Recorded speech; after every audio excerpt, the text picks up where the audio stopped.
Welcome, guys, back to the Grateful Living podcast. Today, I'm thankful to have Roni Selig with me today.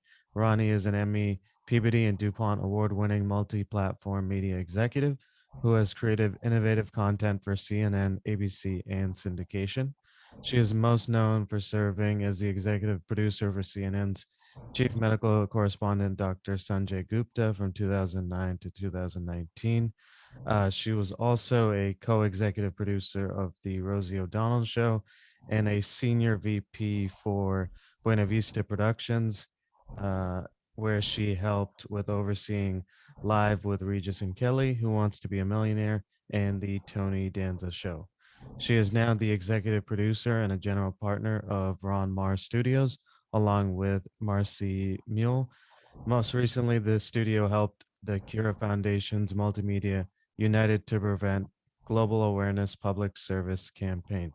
Ronnie, thank you so much for joining me.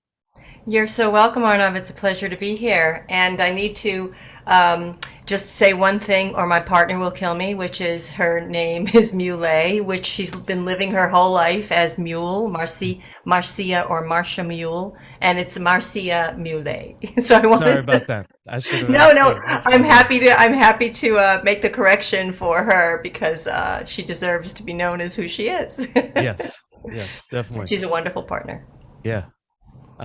So, Ronnie, for those of us that don't know you, can you kind of take us back to the beginning?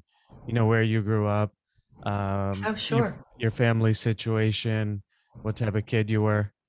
Sure. I was born in Boston, and I grew up in Framingham, Massachusetts, which is a suburb west of Boston, and that was basically my primary home for most of my childhood.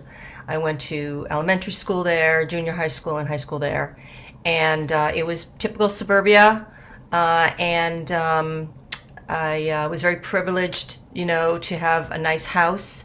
And my parents were, I would say, middle class to upper middle class. They worked really hard. My parents were both in the garment business.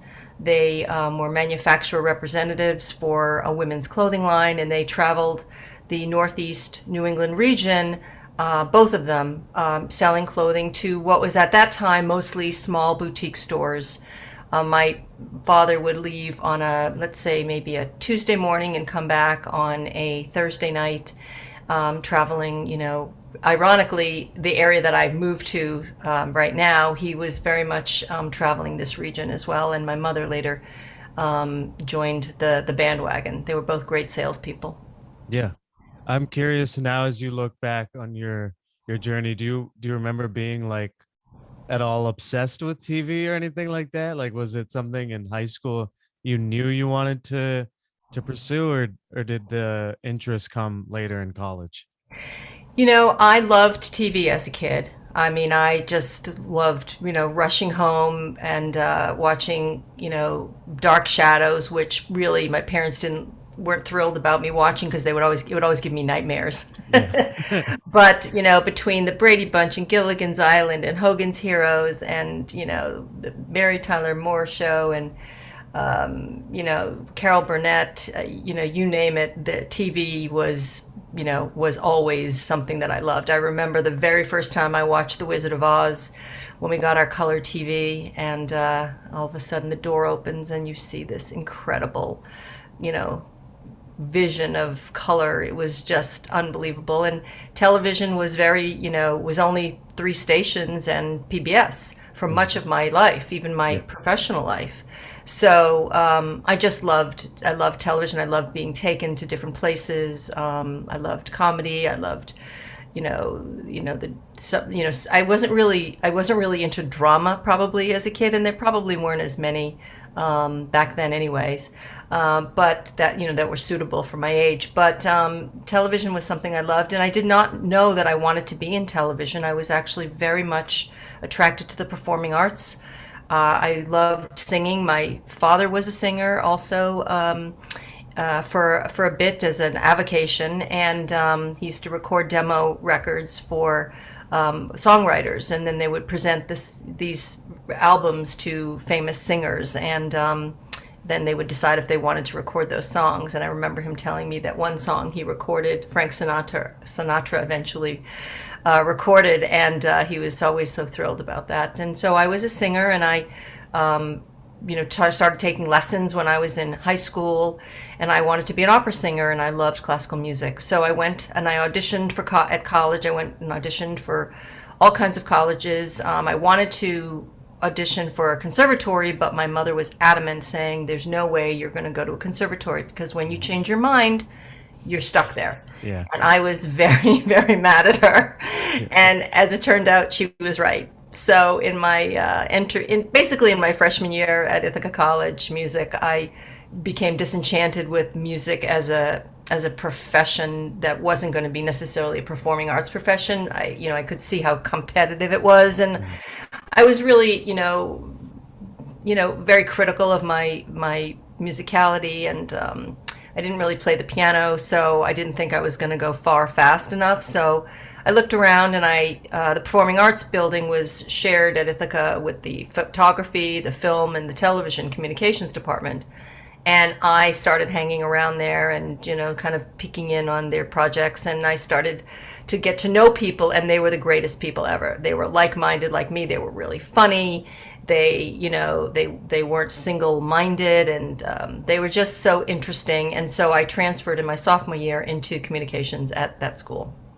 Got it. Awesome. And so were you early on in college getting internships related to film or television, or how was that experience? Well, that particular experience was the experience that changed my life in my professional world, also my personal life, because I was a member of AERO, which was the Honorary Broadcasting Society back at Ithaca, and we would have gatherings, and we had a gathering in Ithaca of an executive who came to speak to us up there, and there was about 10 of us, or maybe 12 of us, at a table at a restaurant, and I was sitting right across from this one executive named Steve Neno, and he was head of ABC Daytime. I had no idea really what he did, but during this time, I was kind of obsessed with this show, Good Morning America. I would wake up every day and watch it, and I was just, for some reason in college, I wanted to know what was going on. I wanted to, I just loved the fast pace of it. I liked the variety of it. It just was very, just very compelling to me for some reason. It sounds so strange. It was a news and information and talk show, but I loved it. And he was there, and we were all talking about different things. And he asked me, what was I interested in television, and I started going on and on about Good Morning America. I named all the correspondents and the hosts and the segments and whatever. And I said, he said, "Did you ever try to get an internship there?" And I said, no. I said it would probably be very difficult. There's probably a lot of competition. And he said, "Well, would you like an internship there?" And I said, "I would." And he looked at me, and I will never forget this. And he said, "You got it." Wow. And I went, "Excuse me?" And he said, "You got it. If you can get yourself to New York City this summer, you got an internship at Good Morning America." And as it turns out, he was kind of like the executive, the suit that oversaw all these daytime shows. So he had it within his power to have the authority to basically say, "I'll connect you to the people, and you're going to have this internship." So that was the changing of the guard for me from Ithaca to New York City. And I fell in love with New York. I loved New York. I still love New York. It's totally in my heart, and everything about it, the energy and the people and the variety and the culture and the excitement, and everything about New York is under my skin.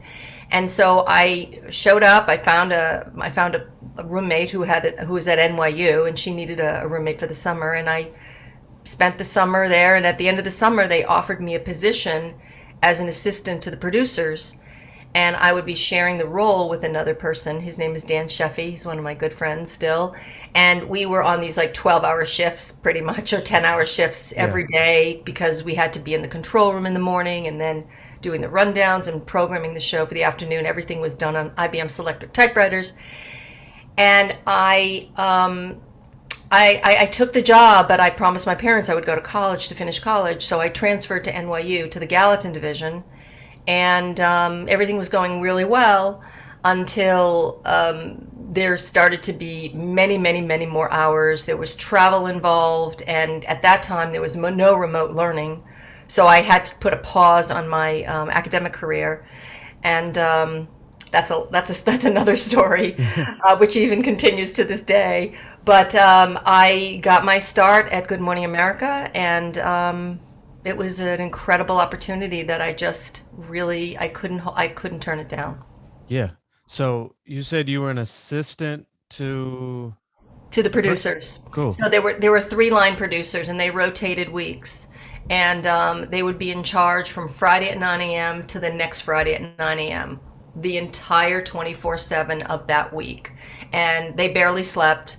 Yeah. The show was on their shoulders. There was an executive producer over them who was was their manager, but each of these producers needed to pull the show together with the whole staff of, I guess it was a couple hundred people, and they had a lot of responsibility. And many, many, many years later, after I had, been an associate producer and done other producing work, I got offered the job of the line producer. So I got to step into their shoes many years later, and that was a complete thrill. And that was in the 90s. Yeah. I'm curious, I guess, that's an entry level position, I guess. What did that teach you? And then from there, how were you able to move up or get promoted?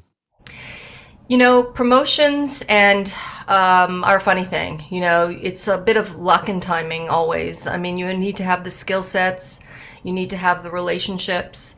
In our business, you need to be just on top of it all the time. And it was an all-consuming job that I had. I really wanted to be promoted at that show, but at the time, I saw that everybody was kind of, they were in their jobs. I didn't see a lot of movement of people moving around.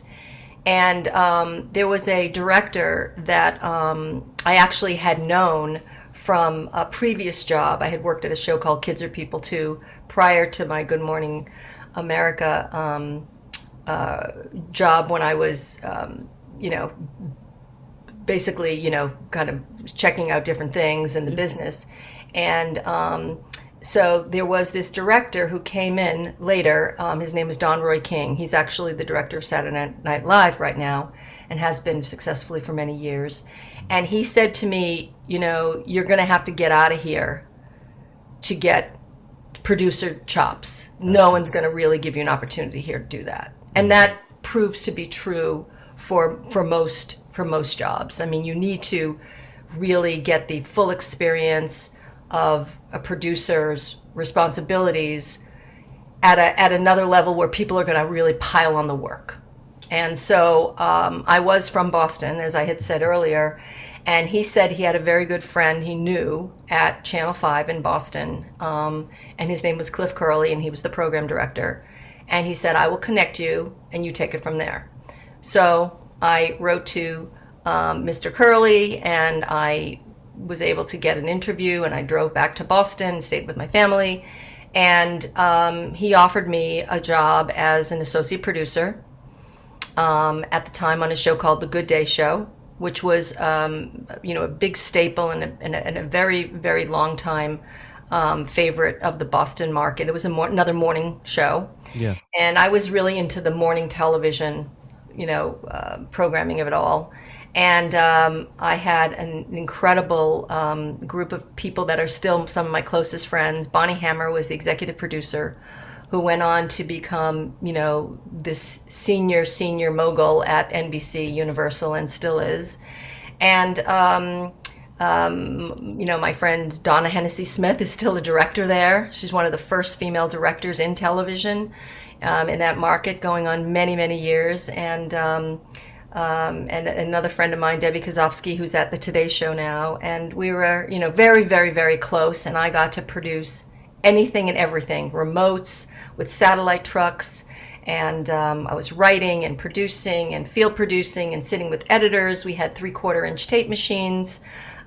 We had to carry around these big boxes of videotapes at the time. And again, we're still on IBM Selectrics. No, there's no computers at this time, Yeah. and no mobile phones. I mean, you're very much, you're very much in that world where you got whiteout or tape whiteout or whatnot, and it's very laborious, and you're on the phones with people. You're not able to email or text people or look up Google on the looking up anything. I mean, you really are on the phone constantly and doing research. And I remember being in libraries looking for information, and just you're really doing old-fashioned, kind of gumshoe producing or reporting, and then basically, I was getting a little bit restless there, and I wanted to move up to the next level. I wanted more responsibility. So I'd heard that there was an opening at the station across town, actually in Boston. WCVB TV was in Needham, Massachusetts, and the station WNEV was in town. And I went to interview for an executive producer job for a morning show. And I interviewed for that, and they gave me the opportunity. So I said goodbye to all my dear friends temporarily at the show, and I went over to produce the show with a host named Susan Sikora. And it was, another morning kind of talk show, and this was a little bit more single topic. And I just got my producer chops, and I kept moving around at the station. Then I became a little bit in a management role. I was overseeing some documentary work. I was overseeing specials. So when there's an opportunity and there's an opening, and you're there and available, and it's something you want to do, you interview for it, and if you're lucky enough and you want it, they will pluck you up and put you in it. And so, again, we're still talking 3 stations and 1 PBS station. There's no cable. So, it was a smaller industry, of course, at the time, but it was super exciting, and I was indefatigable, basically. I mean, I would get up at any hour of the day and morning, work 15 hours if I needed to. I just was enthralled by the business and loving the people that were in the business. Yeah. So you were at GMA. How long were you there as an assistant? I was an assistant there for probably about 2.5. I mean, I'd have to go back and look at the exact dates, but I'm going to guesstimate about 2.5 years, maybe. Okay. And then how Maybe long were 3 you? years, maybe 3 years at Okay. the most. And how long were you an associate producer at the Good Day Show? I would say that was about 3 years. That was about Cool. that was kind of about my like limit. I would do Yeah. something for 3 years and felt like I really mastered the responsibilities of it, and then I would get a little itchy and start looking around for something else, to kind of move up. And of course, you want to make more money as you are getting older, and growing in your profession. So you're looking for both opportunity, and remuneration for your role. Yeah. So, I'm curious, for someone starting out in the industry, say they start as an assistant, to a producer like you did, you know, you obviously made, in 6 years, you went from an assistant to an executive producer. Yes. I guess what advice would you have for someone just starting out in the industry? Well, it's very different now, Arnav. I mean, there are so many different opportunities. I mean, what live television, which is what I thrived on, and which is what I really loved. It's probably what I loved the most about Good Morning America. I loved live TV, but there are so many ways to produce content now. So you have to kind of think to yourself, well, what is the thing that turns me on? Is it news? Is it live? Is it documentary work? Is it scripted? I'm all from the unscripted world. Yeah. I don't have any experience writing scripts and that sort of thing. And I thrived on that live. So if somebody wants to be in that world, I mean, they need, internships are obviously still the best way to go. Now interns are paid, which is wonderful. I was never paid as an intern. And interns really get the exposure, and that is really a great stepping stone to, if you want to pursue a career within that particular, that show or that division. So, you have to start at the bottom most of the time, unless you're an incredible filmmaker and editor. And I mean, right now the skills to have are to be able to shoot, write, and edit yourself. That is how it goes right now. If you can do that, then you can be, you can be out there. And you can also, if you want to be the correspondent, you can do that too.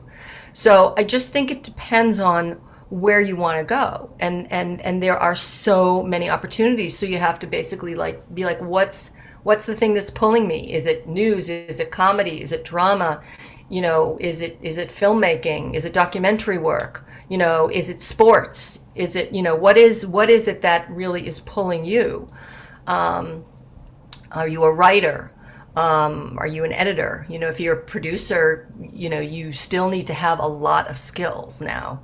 The days of just being a producer and picking up the phone and calling people to be on a show, I mean, that's a booker's job at this point. That's a very hard job. It's one of the hardest jobs in television. But that was what I did as a producer back then. I booked, I wrote, I produced, I executed, etc. Dealt with all the travel. I mean, did like everything. And so, you just have to kind of like narrow in and think, what do you love? What is the thing that is attractive to you? Where do you see yourself contributing? Yeah. I'm also curious, do you have any advice on like the hiring and network process? Because, obviously in each of these cases, you had 3 years of experience, which, you know, I'm, the person hiring obviously felt that was good enough for you to move on to the next stage. But, you obviously impressed them yourself too, in the interviewing process of, showing that you were ready for the next level. Do you have any advice on people for, the hiring process? Sure.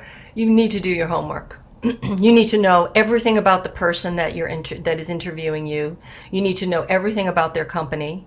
You need to know everything about the project that you are applying for. You need to know the history. Anything about trends with the audience is super helpful.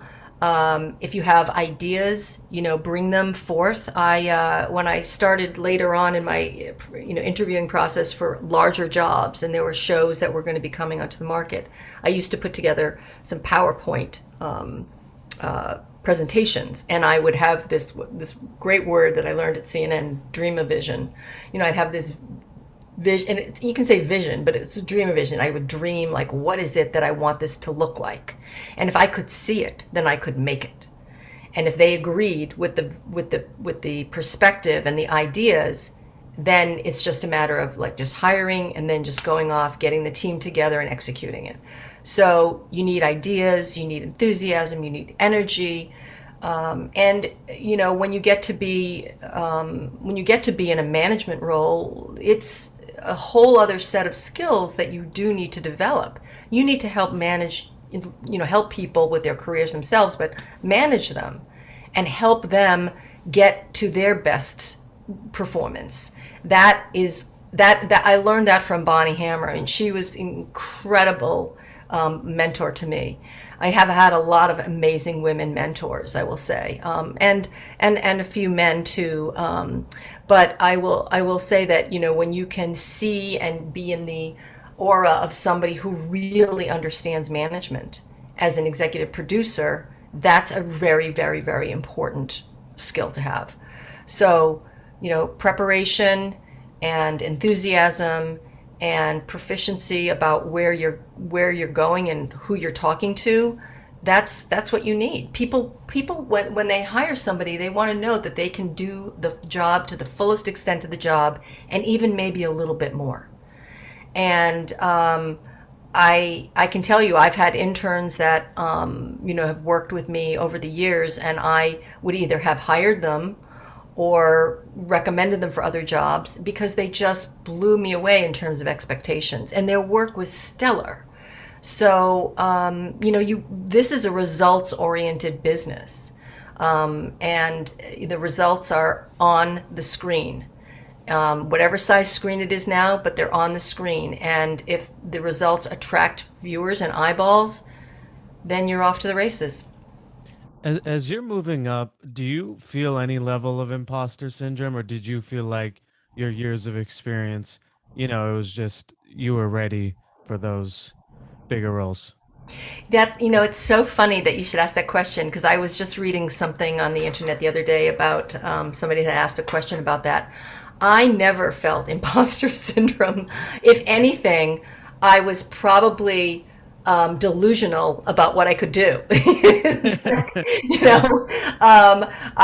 they said, oh, I'm, looking to hire a producer, I would probably be like, well, no, I'm an executive producer. I Yeah. remember at Lifetime Television, I was interviewed for a job on a show called Attitudes, and the hiring manager at the time was a woman named Tori Baker, and she was lovely, and she was leaving to go on maternity leave, and at some point, and I took her job at that point. But in the beginning, she was looking for producers, and I said, no, I'm an executive producer, like Yeah. Yeah. and I wouldn't even consider moving back to New York as a producer. So I crack up now when I think about like the audacity that I had to say that. So and I don't know the whole thing about imposter syndrome. I mean, we can get into a long conversation about that, but I think even if you don't have the experience, if you have the wherewithal to learn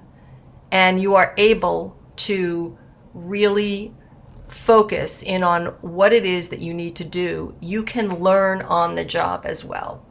And unless you are not doing the work and somebody else is covering for you, I don't know what imposter syndrome really is. Yeah. To me, that sounds like something where you're just not fulfilling your duties. Yeah. From there, I think you did you go on to become a producer for Good Morning America later? I Okay. did, and yes, I did in I think it was 1990 to 93, before I had my first child. Awesome. I guess is there any? I guess you've been in great positions. Producer of Good Morning America, VP of East Coast Programming for Columbia TriStar Television.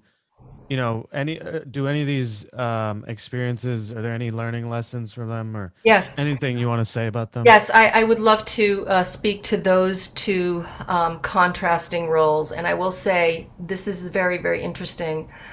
When I was at Good Morning America and I was working, the 100-hour work week, which was, required basically for that week that you were on call, and everybody, understood the exhaustion that the line producers would be, having to endure. I got pregnant and I with my first child, and I saw it through to the day that I broke water, and I had to call in, and I was in the, they called it being in the pit, and I had to call in and say, I'm on my way to the hospital, I'm having a baby. So they brought one of the other line producers in, and then I had a very, very, very short maternity leave. I mean, back, it was 1993. Yeah. We did not have the luxury of having the great or better maternity Yeah. leaves. I won't say great, but the better maternity leaves that many corporations offer now. So I came back after my 6 weeks of maternity leave, which because I had a C-section, so I had an actual surgical procedure, Yeah. and I wasn't really ready to come back, but I did, then went back into the role of the line producer, and I never saw my daughter. And it was really, really difficult. I mean, I would see her on the off the first week when came out of the pit, and there was a little bit more time. But I remember we were covering the anniversary of D-Day, And I was over in Normandy, France with Joan and Peter Jennings and the ABC News folks. And I had, here you are. I mean, we were set up right outside of the cemetery there, which is so sobering and just incredible on the cliffs of Normandy. And I had this epiphany, like, what am I doing? Like, why am I not watching my daughter grow? So I realized that I needed to back off of these super hard, demanding news jobs and try to look for something else. And so, you start with the phones. The phones are rolling now, you know what I mean? And I'm starting to call people. Do you know of anything? Blah, blah, blah, blah, blah. And then as it turned out, there was this job in management over at Columbia TriStar, which is owned by Sony. And they needed somebody to kind of be the management suit overseeing their stable of shows, which was the Ricky Lake Show. And they were starting up a new show with Tempest Bledsoe. And I went over to Columbia, and I was disenchanted to the extent that I wasn't producing.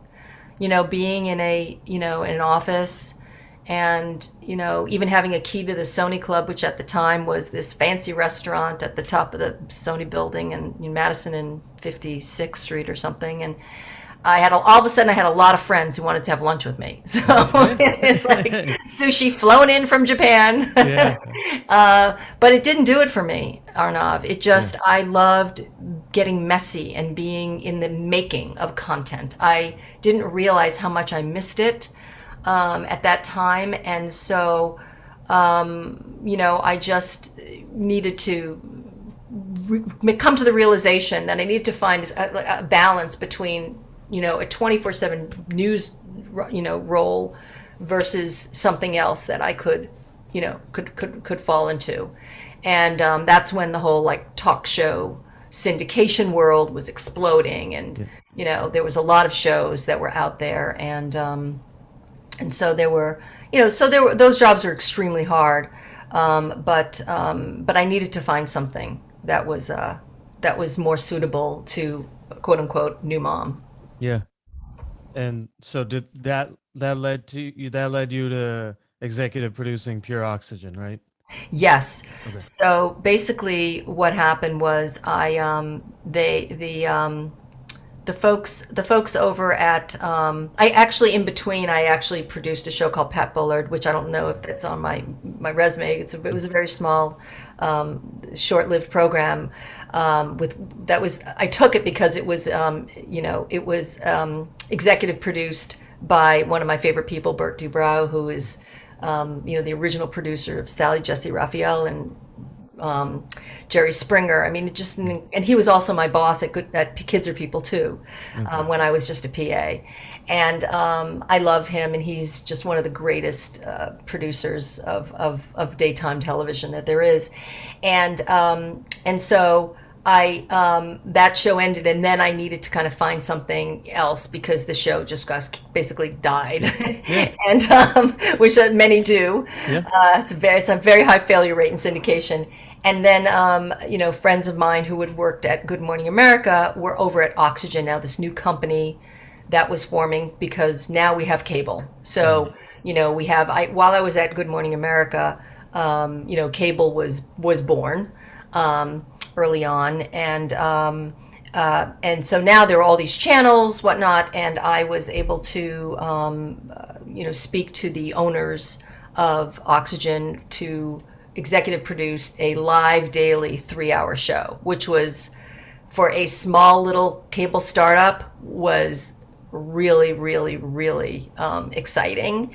And I couldn't believe that they even wanted to do it, but they did. And so I got a chance to have an interview with Marcie and Karen Mandebach, who were of Marcie Warner Mandebach fame of the Cosby Show and all these big super hits, and they were the co-owners with Oprah Winfrey and Jerry Laybourne, who I really, really admired, another huge mentor of mine.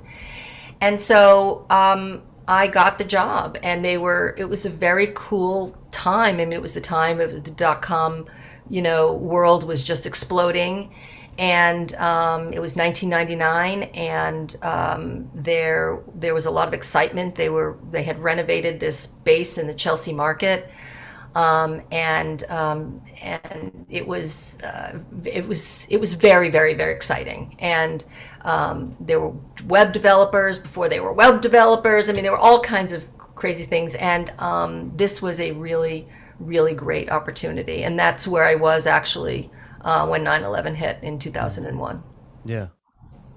Um, I'm so then after that, you went back to management at Disney.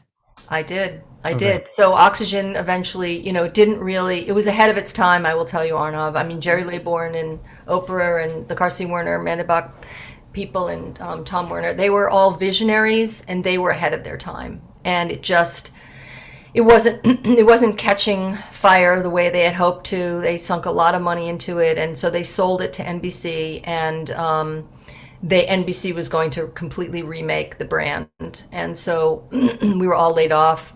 I had to lay off my whole staff of Pure Oxygen, which was very, very, very, very upsetting, and it was the first time that I had really been laid off. Other times I had left shows because the shows had died, Yeah.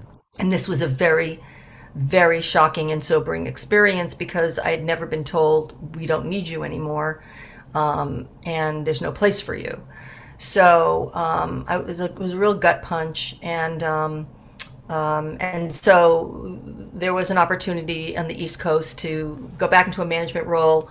I wasn't really sure if I was going to like it or not, but I knew that if I was, going to be surrounded by great people like Regis Philbin and Meredith Vieira from Who Wants to Be a Millionaire, and I had not met Tony Danza yet, but it seemed like an exciting opportunity, and I had two small children, and I really needed to work as well, and so I gave it a whirl.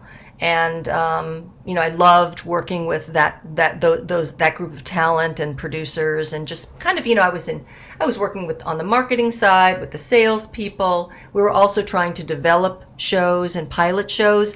So in that way, I was on the creative realm of things. If I got too far away from creative and making things, or dreaming of things and trying to get them going, I was not happy.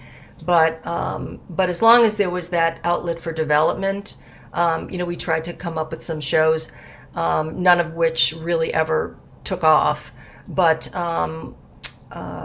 it was a good stepping stone for that time. Yeah. Uh, I guess you probably heard a lot of pitches and you tried to develop a lot. I mean, as you said, a lot of these are just hit or miss or Mhm. timing.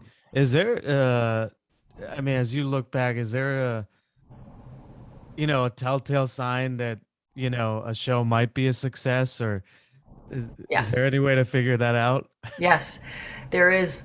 So the example is The View. So prior, I'm losing track of the which jobs were before which, but Yeah. that's so be it for now. Yeah. But I was freelancing, so I had. I think it was before Oxygen. Now that I think of it, because I remember I was pregnant with my second child. So before I got to Oxygen, I was freelancing after Pat Bullard show, and the head of ABC Daytime, and also friends of mine who I'd worked with at Lifetime, called and asked, would I be interested in working for Barbara Walters as a senior producer for a new idea she had for a talk show. Yeah. And so it was a freelance gig, it was just a pilot. And so I was hired as a co-senior producer with another woman by the name of Jessica Guff, who is delightful and brilliant and funny and great. And she had been with Barbara for many, many, many years on the Barbara Walters specials and at Yeah. other shows. And she and I worked together under the co-executive producers of Bill Getty and Barbara Walters for this project.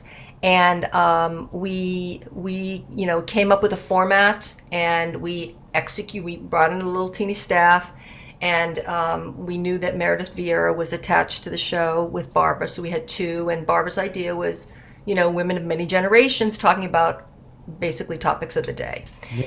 And so there was a loose format, but so we built this pilot, and on the first day of the auditions for for who were going to be the core five, we we plucked the multiple people, generations together, and we put our A team as our first audition group. And it was Debbie Matenopoulos, Star Jones, Joy Behar, Meredith Vieira, and Barbara Walters. And Barbara loved Joy, so Joy was already kind of checked off on the I think she would be great. Yeah. And when they sat around, I think it was the Essex House Hotel at the time, and they sat around and we recorded this session with the five of them in this makeshift studio. It was lightning in a bottle.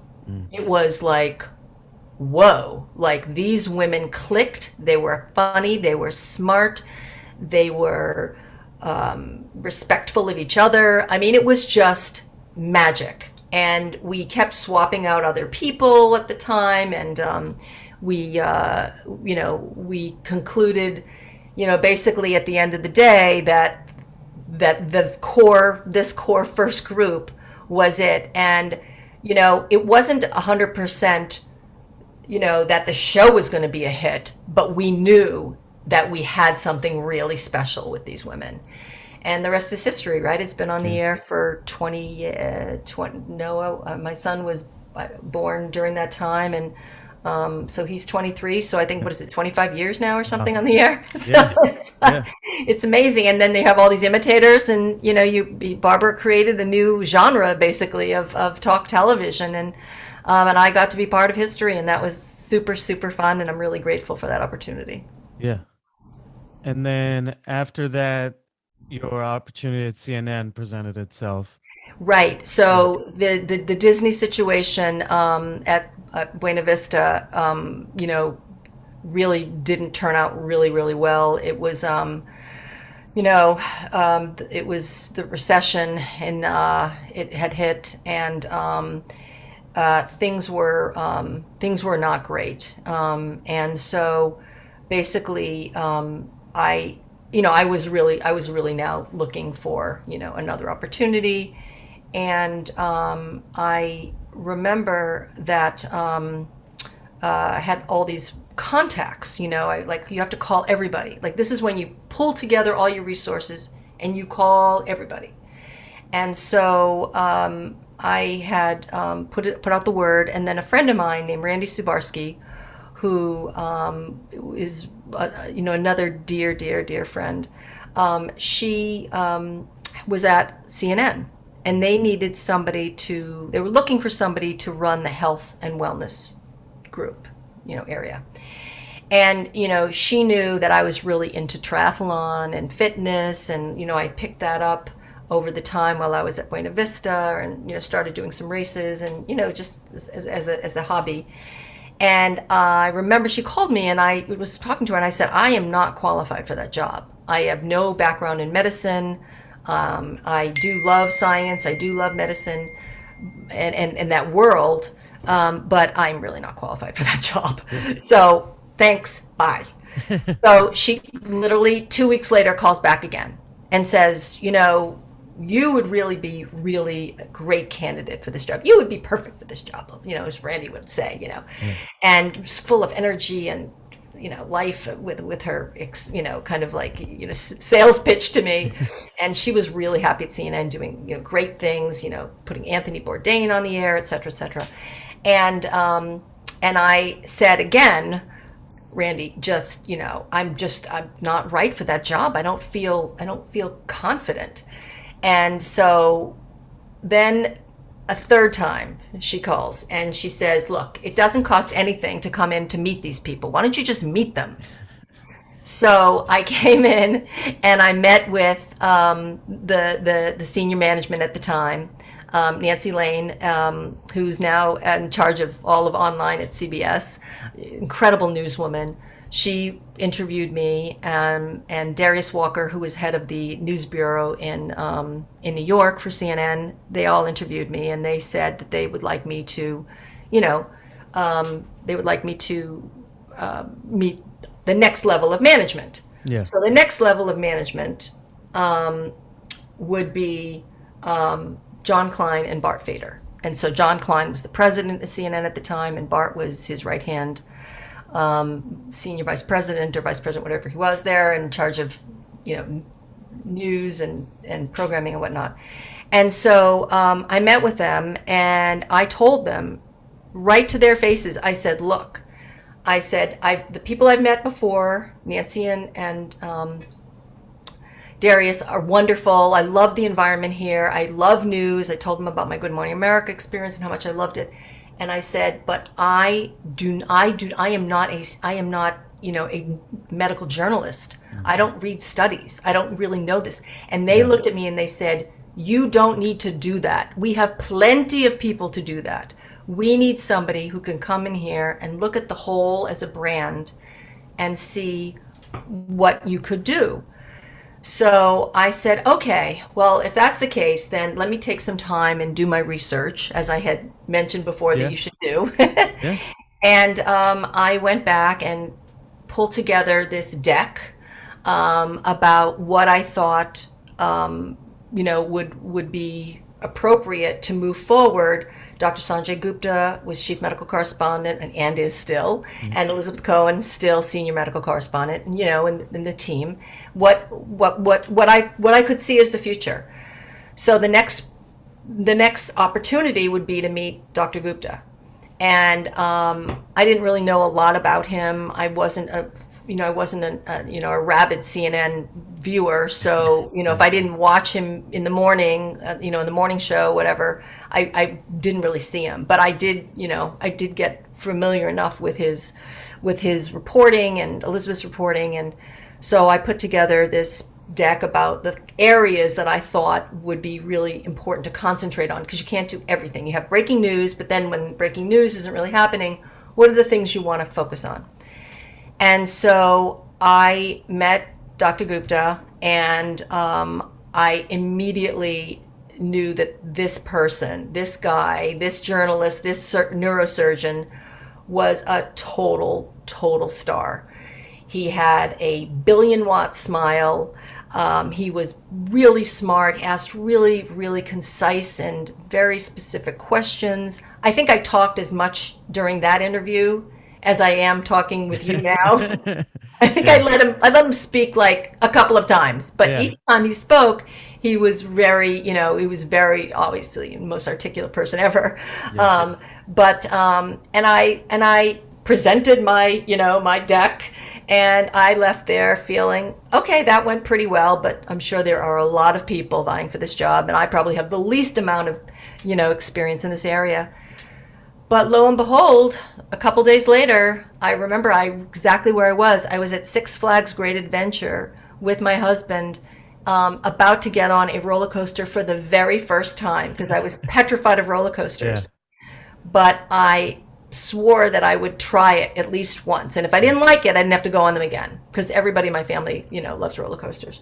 Yeah. And so I had just gotten off the roller coaster, and I was like electrified from this roller coaster ride, and I wanted to go again. And my cell phone rings, and CNN is calling, offering me the job, and then and I accept the job, and literally 10 minutes later, Dr. Gupta calls. Wow. And he said, and it was really noisy in the background. I mean, you can imagine, it sounded like the roller coaster, and he goes, "Where are you?" And I said, "I'm at Six Flags Great Adventure, and I just took the first roller coaster ride of my life, and I love roller coasters now." And I swear he must have thought, like, who is this crazy person with this desire? And the rest is history. I spent an incredible decade there, and it was one of the greatest jobs and greatest opportunities of my life. So I'm very, very, very, very, very lucky.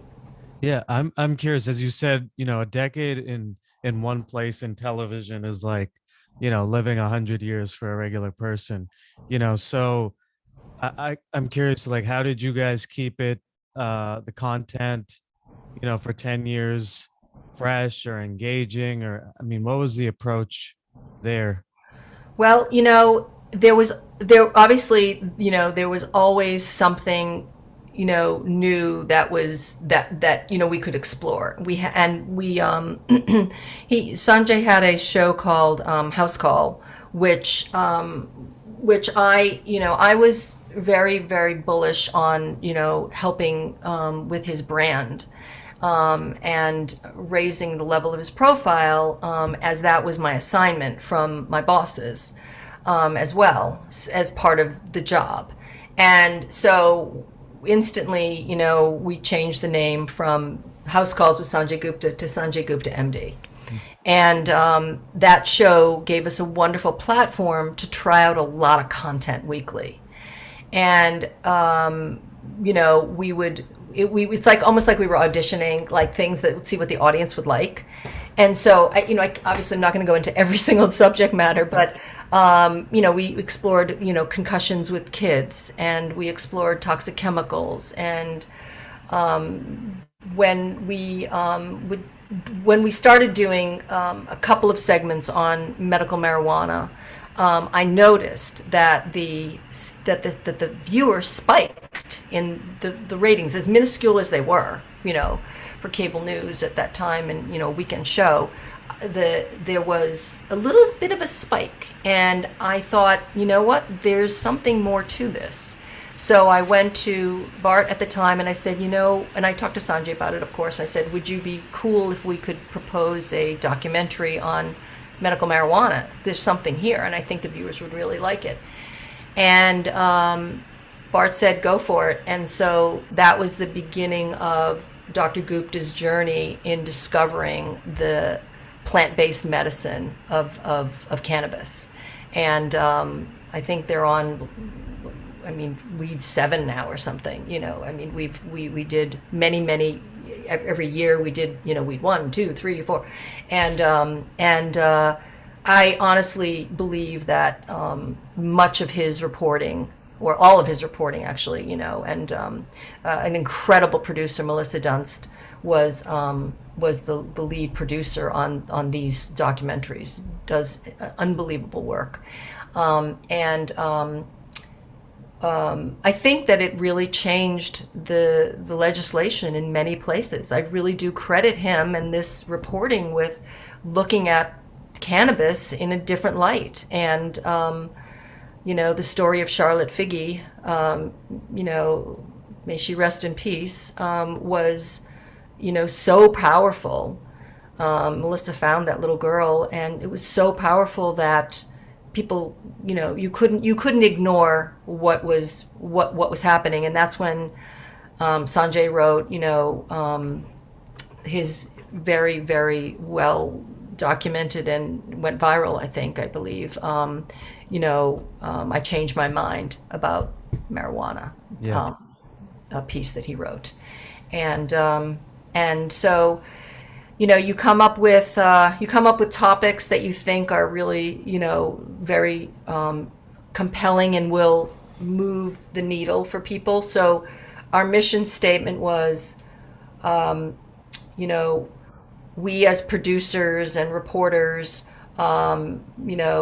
know something about medicine and health, that can help you, and it's our job to make sure that you know it too. And so we lived by that mantra the whole 10 years that I was there. And I believe when you have filters like that, where you can, say, no, that's not right, that we're not doing that, that's not our lane, then that is super helpful as a producer. So you can really begin to understand. Like I remember with The View, I had a big sign up on my wall, stuck on my wall, that said no cooking, because so many of the other chat shows, did all these cooking segments. And I didn't think that at the time, in my opinion, that was the kind of the feel and the kind of the area that the show should go into. I mean, they could do fashion shows and do some demos, and music was a really big deal. They had a lot of incredible performances, directed beautifully by Mark Gentile, and but no cooking. So for CNN, it would just be, that's not really us, that's us, that sort of thing. And where are the new frontiers? What are the new things that we can do and we can shine a light on? And that was really what journalism is, right? You're shining a light on something.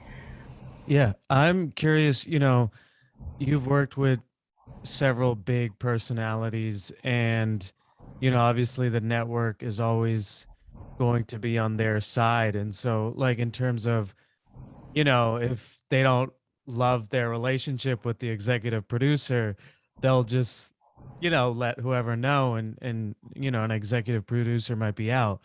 You obviously didn't have that problem. I mean, you worked with Sanjay for 10 years.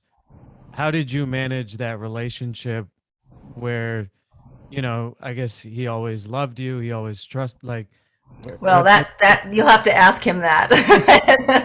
But I think the trust is the word. I think that is the truly the key to the the success of a working relationship between talent and producers. There has to be that trust. I mean, you have to have a nominal amount of success, but the trust where you are putting as a talent, you're the one that's face and name is out there. It's not ours.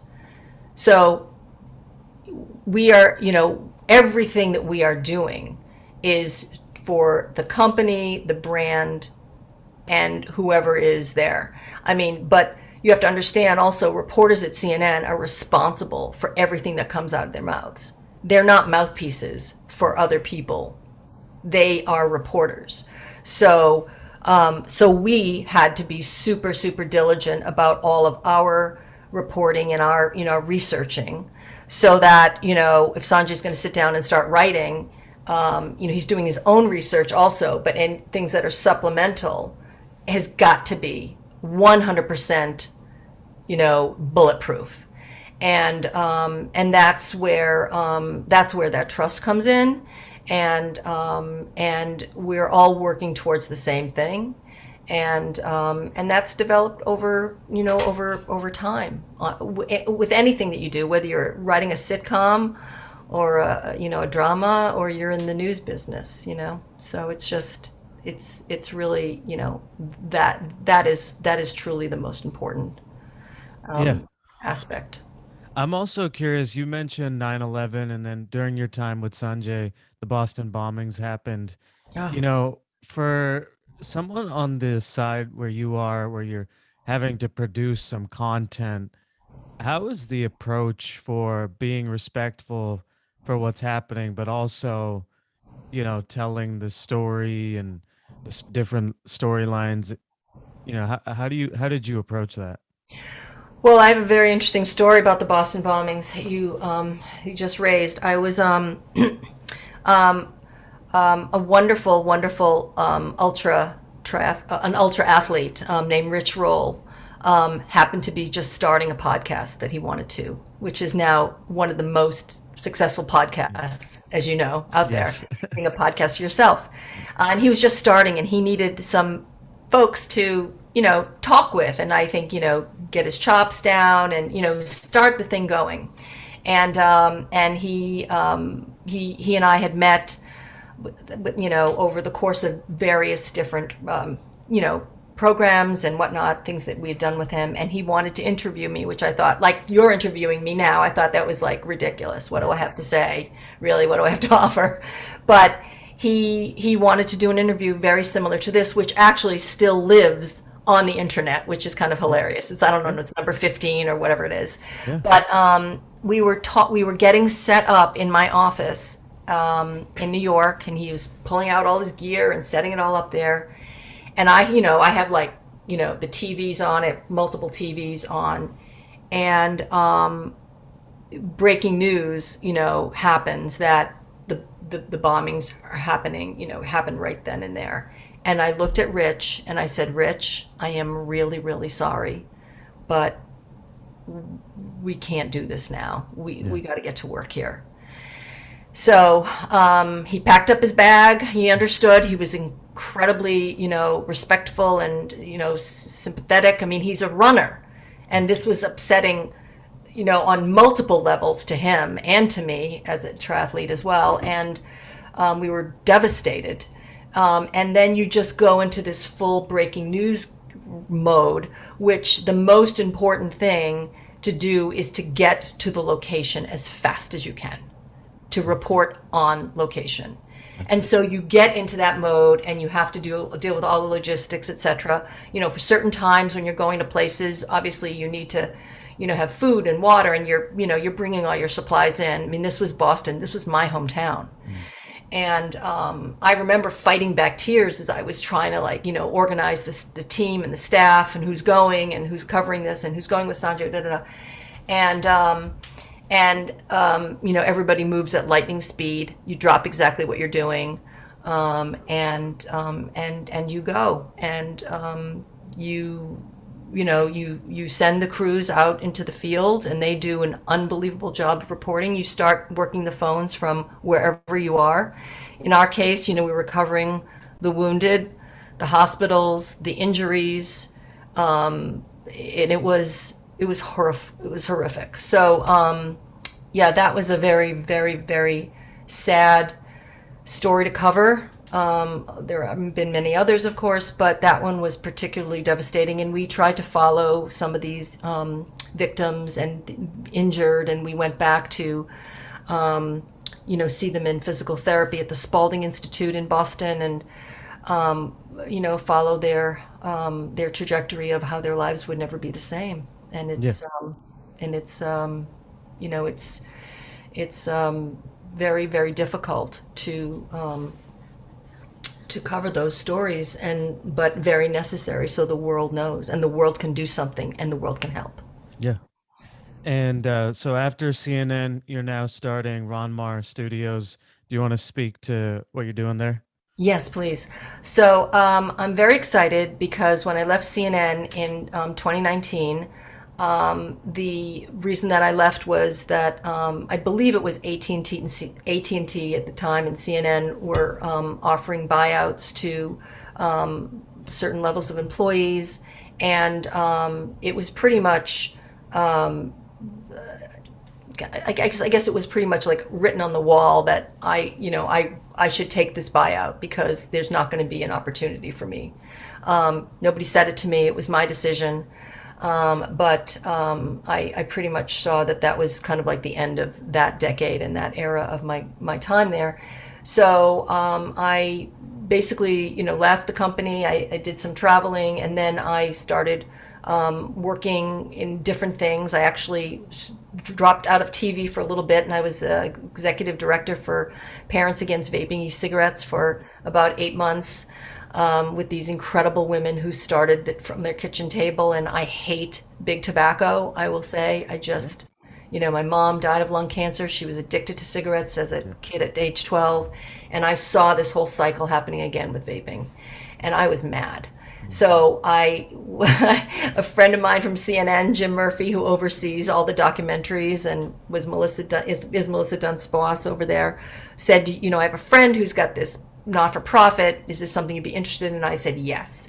So I did that for a while, and then the pandemic hit, and my old boss John Klein called me and said, Tim Shriver of Special Olympics wants to do a 24-hour fundraiser or program, bringing people together during this time all over the world. And so I took a leave of absence from my job at PAVE, Parents Against Vaping E-Cigarettes, and they were so nice. They said, go ahead, and I jumped back into television, and we had an incredible experience working with Viva Creative out of Washington, D.C., and people all over the world, and it was unbelievable. We pulled together a 25-hour program that was basically, we all produced it remotely. Viva had a truck in Washington to bring in all the feeds and whatnot, but we did everything on cell phones, and we realized that we could create content with these magnificent machines, and they would look beautiful, and we had amazing editors, and so I had that opportunity, and then all these people started calling wanting to do different things. Like, they'd heard that I'd done a remote production like this. Could I do a concert? Could I do a convention? Could I what could I do? Could I do a conferences, whatever? And so I was overwhelmed, and so I called my old friend from Channel 7 back from Boston, Marcie Mule, and I said, hey, do you want to help out with some of these projects, because people need help, and we have the experience now of knowing how to do it. And we started producing, and this past year we decided, you know what, we're really having a great time working together. This is so much fun. It's so rewarding. We're producing a PSA campaign for COVID, protection and prevention, and vaccines and boosters, and we're producing a concert for the Young People's Chorus of New York City, a video fundraiser. We've got Sanjay and Mark Hodash, who are going to be having this big conference in San Diego next year. They had to postpone it, called Life Itself. They needed videos. So we're building this clientele slowly, and it's a lot of not-for-profit work. We have ideas for series that are, our commercial ventures that we're trying to distribute, but we are really now truly content creators and content makers. So back from where I said at the very beginning, what did I love doing the most? I love making content, and I love creating things and having ideas. And we're making sizzle reels with talent that we really think is great, and concepts that we think could be fun. And now there's so many outlets between the streamers and and the internet, and Facebook Watch, Facebook Live. I mean, there's so many places for content that we are just going to keep making it and keep hopefully distributing it and selling some things and getting it out there. But it's just fun to make TV. That's why I got into it from the very beginning. Yeah. I always like to ask a couple of personal questions for my guests. The first that stands out to me is, you talked about being married and then also having kids while in the midst of this journey. I think you had mentioned working 100-hour weeks, and being pregnant. I'm curious, how did you manage, like, even just 100-hour weeks as a single person would be hard. How did you manage, your personal life and still being able to thrive there, getting married, having children, while still also professionally doing, very well? Well, I mean, I'm really, really fortunate that my husband always is a co-parent. He is incredible. And he himself worked in television for a long time in the business, in the area of promotion and marketing, and he understood what the business was. And he was my biggest cheerleader for my career. Always helped me sometimes even make those decks. I was like I was trying to like put the graphics together. I was like, Stuart, I need help. I'm really lucky. I could never have done it without him and without his support. And my kids only know, their mom is a working mother. There's incredible amount of sacrifice that you do make. Like I said, I think that I did miss out on a lot in terms of seeing my kids grow up as little kids. Obviously I had, childcare support, but that's probably something that I wish that I could have balanced better. I wished I had been able to spend more time with them as little kids, and now I just smother them in their 20s, which they can't stand. Yeah, it's very hard. It's very hard. I mean, I don't remember which great female leader said it, but many of them I think did. I don't know whether it's Ruth Bader Ginsburg or Helen Gurley Brown or whatever. They said, you can have it all, but you might not be able to have it all at the same time. And that's I 100% believe that that's true. And hopefully, things are going to change in the workforce for women, and there'll be more time to be able to spend with your kids after maternity leave, and now they have paternity leave. There's so many different things than that existed than when I was in my 30s having children. Yeah. And I think your kids recognize that they appreciate, all the blessings they have, came from, your ability to make money and things like that. So I they hope don't, so. yeah, I think they do. Yeah. yeah, yeah. The other thing you mentioned a couple times is the triathlons. And, I'm curious, how did you get into that? And I saw you've done over 100 triathlons and marathons around the world. So it's something you're pretty committed to. Yeah, I am.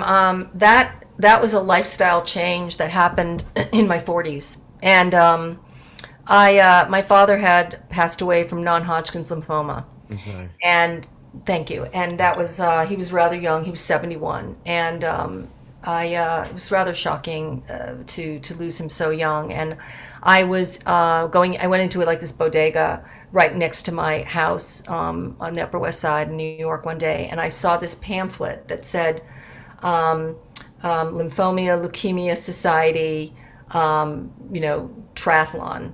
And so it was basically an organization called Team in Training, and they raise money. They get you slots into different races and whatnot. And you raise money for the organization, and it's a really big fundraiser for them. And I saw this, and something just popped out at me, and I grabbed the pamphlet and I brought it home and I read it, and I was like, okay, I'm gonna give this a try. I have no idea why. I loved swimming, and I had been swimming a lot at the JCC on the Upper West Side for quite a few years. So I loved swimming, and this was like, taking it to the next level, biking and then running. And I had been a runner prior. So I joined Team in Training, and I raised many thousands of dollars. People were so generous. I asked for, donations, and they came, and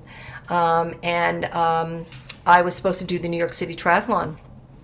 And a week before the race was to happen in the Hudson River in New York, whatnot, I was in a Team in Training final simulation of what it's like to be in this washing machine with all the swimmers on top of you.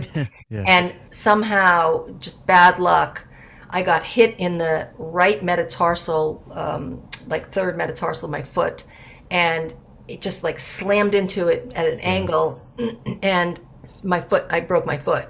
And I didn't know until we finished the simulation of the 1 mile swim in the pool, going up and down at Riverbank State Park.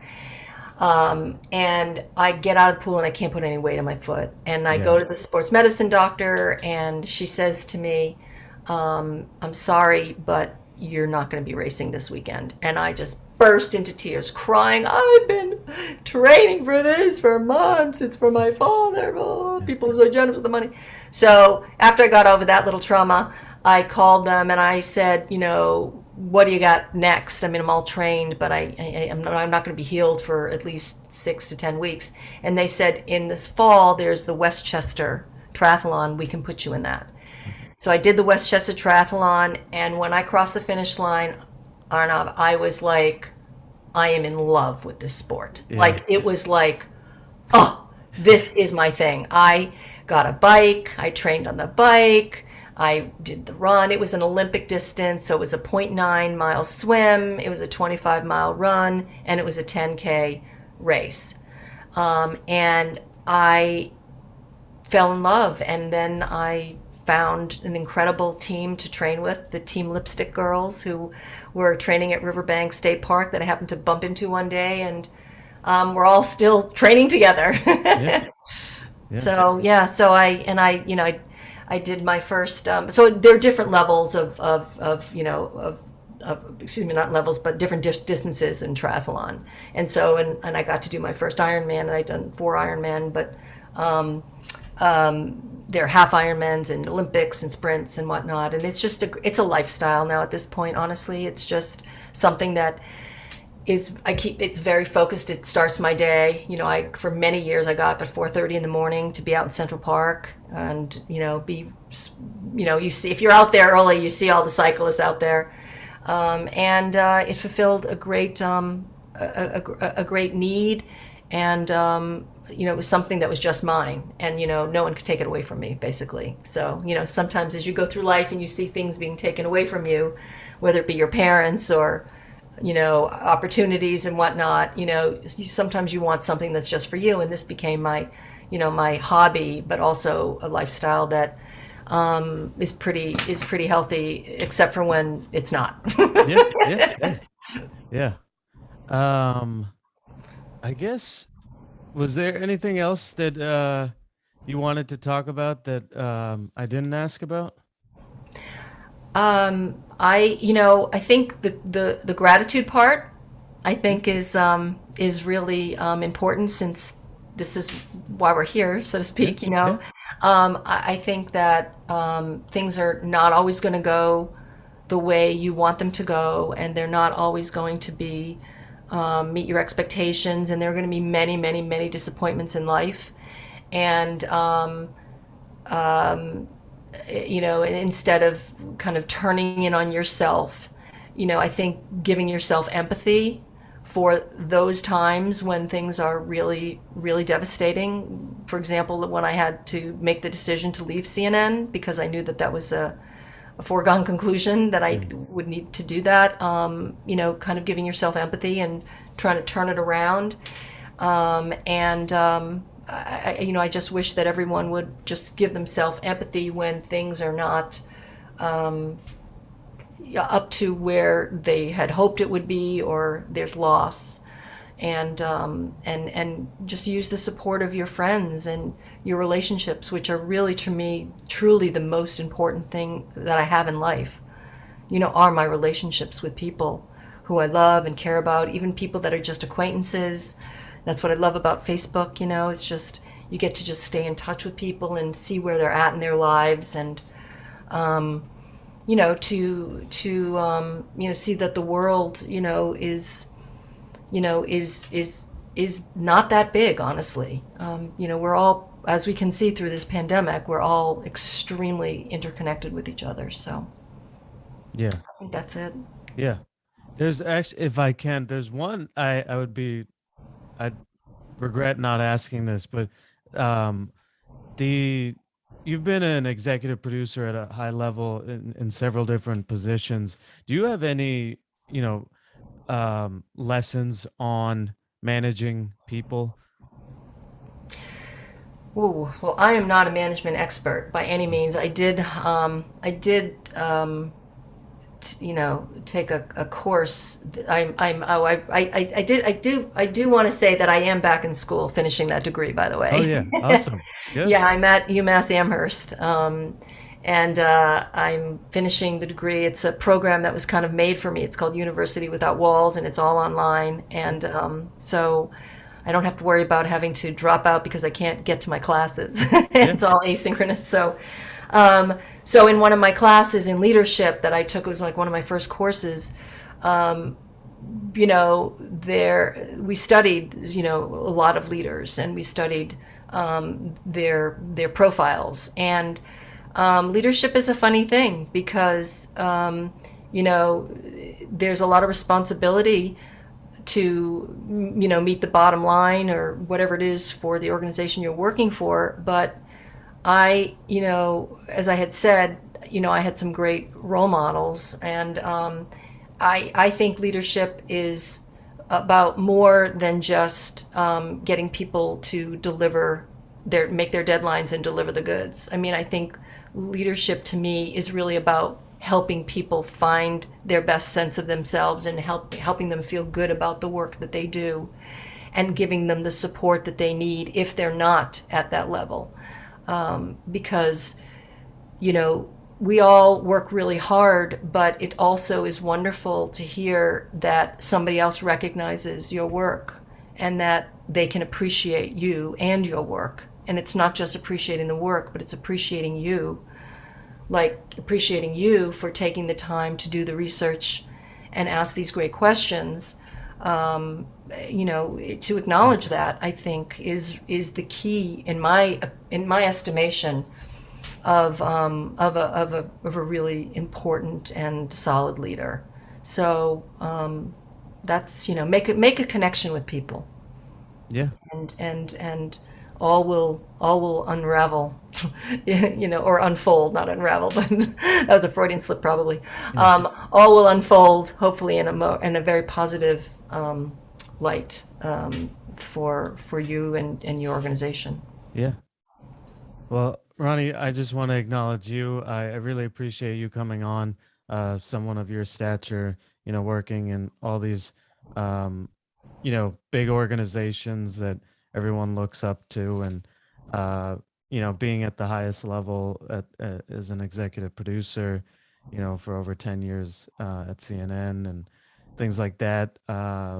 You know, it's a tremendous professional career, and thank you for all the lessons, and you know best of luck with RonMar Studios. Thank you. It seems like uh it's going to be an awesome time for you and Marcie.